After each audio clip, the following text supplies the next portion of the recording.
The James Gunn DCU has officially expanded with the arrival of Supergirl. And with the arrival of Supergirl has come extreme perspectives on both sides. Either people are hating this movie or people are loving this movie. And I'm here to give you my nuanced perspective and review of this movie. Now, right off the bat, I am sitting in the middle with this one. I don't think this is great by any means. It's not even close, but I also don't think this is that bad. Certainly not bad enough to completely tank James Gunn's DCU like so many people seem to be saying, including people who cover the MCU and are Marvel fans, which absolutely confuses me because the MCU has had its fair share of less than spectacular movies, especially in Phase 1 and in Phase 2. I mean, The Incredible Hulk was the second movie in the MCU and it was a critical and box office failure. So I don't think Supergirl being a critical and box office failure after the success of Superman is going to completely destroy the DCU. But that's a topic for another time. Now, I think the easiest way for me to go about this review is to split this review up into pros and cons. Pro number one, Millie Alcock's performance. Millie Alcock is not the problem in this movie. She does a spectacular job with an otherwise lackluster script. She wasn't exactly given the best substance to work with, but she elevated what she was given. I know the bar is not necessarily super high in this movie, but I do think she is fittingly the best performance in this movie. And because I do believe James Gunn's DCU will continue to trek on, I do think she's going to be a spectacular Supergirl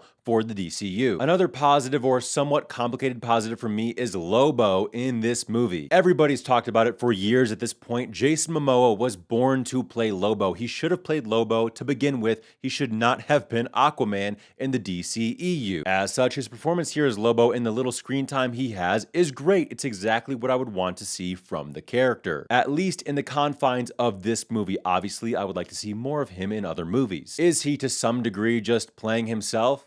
Yes, but is that why people fan casted him for so long? Also, yes. That was a part of the fan casting in addition to the fact that he just sort of looks like the comic book character. But the reason this positive is somewhat complex for me is because I do feel as though his inclusion in this movie was completely unnecessary. I think if you take him out of this movie completely, nothing about the movie at its core would change, which isn't exactly something you want to be saying for somebody who was one of the key characters featured in the trailers and the marketing, and for somebody who is near top billing for this movie. I have no facts to back this up, but a part of me thinks his inclusion in this movie, because he's not in the comic story, the Woman of Tomorrow comic story, could have just been because Superman already had too many characters in the movie, and so James Gunn did not want to include him in that movie and therefore put him in this one. But even so, every time he was put on the screen, I was, for the most part, having fun with his character. And his inclusion in this movie did very much make me excited to see him potentially interact with Superman, David Cornsweet's Superman, in the future of the DCU. I think their potential dynamic has the potential to be very interesting. Another positive, some of the action sequences, keyword some, were creative and well crafted, even though the final battle in its entirety did have its fair share of issues, which I will get to in the cons section. I did enjoy the scene where Kara took out Krem. I thought it was a very creative use of her powers, and I was okay with the fact that she was easily able to defeat Krem once she had her powers from the Yellow Sun, because she is of course going to be far more powerful than he is in this movie. David Cornsweet is in this movie, if you didn't know from the trailers, because it's not like they made that obvious in the trailers, and he is phenomenal whenever he's on the screen. David Cornsweet is my Superman. He's not in the movie much, which I do think is a good thing, because I do think he would have completely stolen the show for the most part if he was in the movie more than he is now, or if he actually physically appeared during the events of the story and not after the events of the story. But when he is here, I personally think he's perfect. And I will say that his brief appearances did make me more excited to see him in Man of Tomorrow next year. I really did love the Superman movie last summer. It did have its issues, but it did make me feel great walking out of the theater, so I have faith in Man of Tomorrow. Speaking on David Cornsweet in this movie, I did find his dynamic with Kara to actually be more interesting than some people are painting it out to be. I've seen some people criticize the way that he just lets Kara do her thing and lets Kara go on this bender, and how he's gentle with her. He's not too pushy, but he's also trying to be there for her by calling her and checking in. I struggle to understand those criticisms. Granted, I'm not somebody who grew up reading DC Comics. I don't read DC Comics much today. I am much more of a Marvel Comics person, and so maybe I'm missing something with the character of Superman that others who read the comics are not. But taking both characters, how they've been presented in both of these movies, I think the dynamic between them works, and I am excited to see it further fleshed out in Man of Tomorrow. And the last positive that I want to touch on for this video right now, again, I'm filming this shortly after having seen the movie, so I haven't had a ton of time to reflect, is that overall, and I know there are people who hate hearing this, but I think it's a fair thing to say, this movie is fun, and I had fun watching this movie. In fact, for some of the negatives that I'm about to get into, I wasn't really thinking that much about them in the theater. It was only after further reflection, after walking out of the theater and sitting with what I had just seen, that I started to see some of the cracks in this movie. But again, going to see this in the theaters was fun, and I have had plenty of theater experiences like Thor: Love and Thunder as one example, where I absolutely hated the movies to such a degree that I was not at all having fun in the theater. Now for the cons, I want to start with talking about Kara's character development in this movie, or in some ways, lack thereof. Obviously, by the end of this movie, Kara is a slightly different person than she was at the beginning of this movie. She chooses to remain in Metropolis by her own volition with David Cornsweet's Superman. And she's putting her days of going on benders and going to planets with red sun so that she can get drunk behind her. But the problem is, I don't really feel like that change was earned in this movie. I am aware that there was an inciting incident where the family that had betrayed her lost their lives because of a choice that she made, where she was then rightfully ripped into by Ruthie about the decision that she made that cost that family their lives. This is the scene in the movie where after that conversation, or after that argument, she flies up into the sky and screams into the void. The problem for me is that inciting incident wasn't very compelling on the screen. It didn't feel like it was enough for her character to actually change her ways. Because really that, and a repeat of all the flashback scenes we've been getting throughout the movie where her parents are telling her to be good before sending her off, are the only inciting incidents that result in her changing. And it's difficult for me to articulate, but it just doesn't feel like it's enough. It feels like there is something missing there. I don't know if some additional runtime would have helped solve this issue, some time to further flesh out that aspect of her development and of the story. But again, something is missing there. It didn't feel like she really learned anything that resulted in her changing. She just sort of changes because it's important to be good, and that's really it. That's really all that happens. Again, it's difficult for me to articulate, but in Superman last summer, they did a great job at exploring what heroism looks like and what it means to be good, what it means to be human. But with this one, it just feels like that's missing. It feels like they struggled to explore that and to explore a compelling character arc or reason for change for Kara. Another major con for me that really actually somewhat took me out of the movie while I was in the theater, none of the needle drops. None of them worked for me. And that final needle drop that's already been torn to shreds all over the internet deserves the backlash. That might be one of the worst needle drops I've ever seen in any movie ever. If I'm not mistaken, I read somewhere that they were going through 43 potential song options for that moment and were struggling to finalize which one they were going to go with. And I struggle to understand how this was the best possible option. Again, I keep referencing Superman, but Superman had a number of needle drops, and in the final battle of that movie, we got an iteration of the main score for that movie. And it made that entire sequence in that movie feel so heroic, so epic, so uplifting, which based on how it was shot and based on the similarities between the two scenes from Superman to Supergirl, is I think what they were going to go for in this scene, right? It's kind of Supergirl coming into her own, and she's donning the suit, she's fighting against the enemy, she is saving Ruthie. It's probably supposed to feel uplifting and hopeful and heroic, but it doesn't feel that way, which just goes to show how important the score or soundtrack for any movie really is. The score really can make or break climactic moments in movies. But again, this was not just an issue with the final battle sequence in the movie, the slow motion sequence.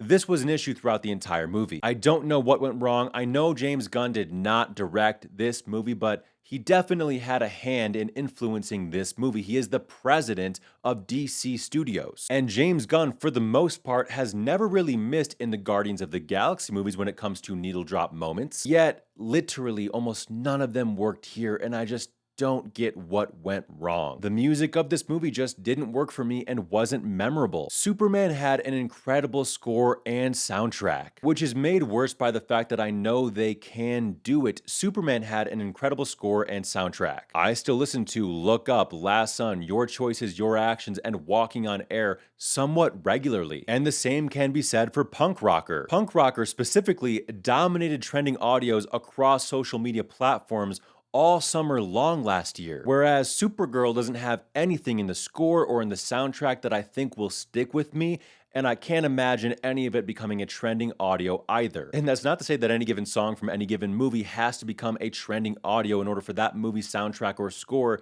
to be deemed good, but I would argue that in today's pop culture landscape, it is a strong indicator of how effective the score of any given movie was, and of how much a movie sticks with the audience long after they've seen it. Another issue this movie had: the jokes, the comedy in this movie. Now, I am rarely somebody who in the movie theater is actually laughing out loud. That doesn't typically happen. I'm not a really big reactor. That's part of the reason I don't make reaction videos, because they would probably be pretty boring. But that isn't to say that there are never moments in movies that I can recognize as being funny or that might give me a small, quiet laugh. This movie had none of those moments, and I will say, nobody else in my entire theater laughed throughout the entirety of the movie, and I was actually surprisingly in a packed theater on a Saturday afternoon. The jokes just didn't land for me, and in my initial review, I talked about one specific joke that I do think is reflective of what the jokes in this movie are like and why they don't work. I'm talking about the one where the alien is shitting into a bucket that is then later sold as a snack similar to a popcorn bucket. Kara eats it and says,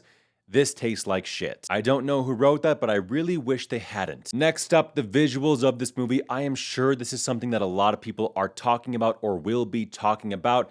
This movie is very brown, gray, muddy, dirty, grimy. You get the picture. It's gritty. It is shot and color graded to look gritty, which actually is something that can be done well in some movies. Look no further than The Batman from 2022, shot by Greg Fraser. That movie is a visual feast. It is a masterpiece. This one is not. But that's not the biggest issue with the visual aesthetic of this movie. The biggest issue is the story it's based on in the comics just so happens to have one of the most colorful, vibrant aesthetics in any comic book ever, at least in recent modern history. And I've already seen a clip of the director saying that he already had established the visual style he wanted to go for before having read the comic and seeing what the actual visual style of the story should be. First of all, why are we not reading the source material at all if you're hired to be a director for a major movie studio before actually starting to plan the movie? That feels like a short-sighted approach that is also contradictory to what I believe James Gunn has said about the way he's going to be approaching creating movies in the DCU as opposed to the way that MCU movies are made. That doesn't feel like a very good, effective approach to making a movie that's based off of a comic book. Second, once you had that moment of realization that the visual style you created wasn't going to match up with the comics, wouldn't you think that's an issue and then go back to the planning phase before actually shooting the movie? I know there are other considerations like release dates and studio mandates, but that does feel like a short-sighted decision. And also doesn't reassure me that the director understands the story that they are adapting. But it is just a bummer because the level of potential this movie had for its visual aesthetic cannot be understated. We could have had Project Hail Mary level visuals for the Supergirl movie, and I can't review this movie without talking about Krem.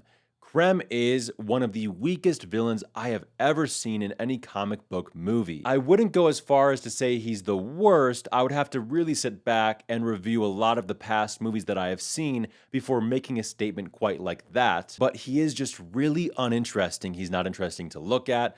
He's not interesting to listen to. He doesn't have interesting motivations. In fact, he barely even speaks in this movie. And I would go as far as to say he is so uninteresting that he is indistinguishable from the rest of the brigands. The antagonistic force in this movie, he doesn't seem any different than the rest of them. He is their leader, but they all look similar, they all act similar, they all seem to have similar power levels, and I struggle to understand why they couldn't just faithfully adapt Krem from Woman of Tomorrow. One last con, I didn't love the choice they made at the ending with Kara's character. I do get what they were going for. Kara's soul has already been tarnished, therefore it's okay for her to take Krem's life, but she wanted to prevent Ruthie from becoming like her from tarnishing her soul. But it just doesn't really work for me when we spent the entire movie hearing Kara tell Ruthie that she cannot take Krem's life because it is the wrong thing to do. Because getting revenge is the wrong thing to do. Avenging your lost loved ones is the wrong thing to do that will haunt you for the rest of your life. I think, speaking for me personally, it could have worked if we actually saw the consequences to that action for Kara, if we saw her regretting that decision or being haunted by that decision. And I suppose there is still room for that to happen in Superman, Man of Tomorrow, which she is going to be in. But given that it's not her movie and that she's likely going to be a side character in that movie, I'm not going to hold out hope that we're going to see anything like that happen in Man of Tomorrow. And so it just didn't really work for me. It just felt like a strange decision to make when, again, we heard Kara throughout the entire movie talking about how this type of decision is the wrong decision to make. And I'm not necessarily saying that Krem should have been left alive. He is an absolute monster, but there were other ways that he could have lost his life. I would have rather seen Ruthie take his life. I don't think that would have been that bad of a decision to make. It makes sense. But again, when the character who throughout the entire movie has been preaching one specific message, then goes and does something directly antithetical to that message at the very end of the movie, it just feels off. I could, if I sat here longer and really thought everything through even more and really reflected on this movie, likely come up with more negatives for this movie, but I think I've addressed a lot of my key initial pros and cons, and I don't really have an interest in continuously bashing this movie for the cons. As such, I will reiterate that a lot of these cons were not things that I thought of while I was in the theater, and I did still have fun in the theater. With that being said, and with the pros also being kept in mind, I did give this movie a 6 out of 10 right after walking out of the theater. I could maybe see myself lowering my score to a 5.5 out of 10. I don't think I would go much lower than that. But for now, in this review, I'm sticking with a 6 out of 10. And if I change that score, I will probably talk about it on my TikTok and not on here, because I don't know if it'd be worth creating a full-blown YouTube video to address that. With that out of the way, let me know what you thought about Supergirl if you have seen the movie. And if you've not seen the movie, comment below if you plan on seeing it in the theaters or if you're going to wait till it's out on streaming. I would still recommend going to see this in the theater in IMAX to make up your own mind, but I also say that as somebody who loves to go to the theater to see pretty much any movie that I have any interest in whatsoever. If you liked this video, I would appreciate it if you hit the like button, subscribe for more film and TV content, and I will see you in the next video.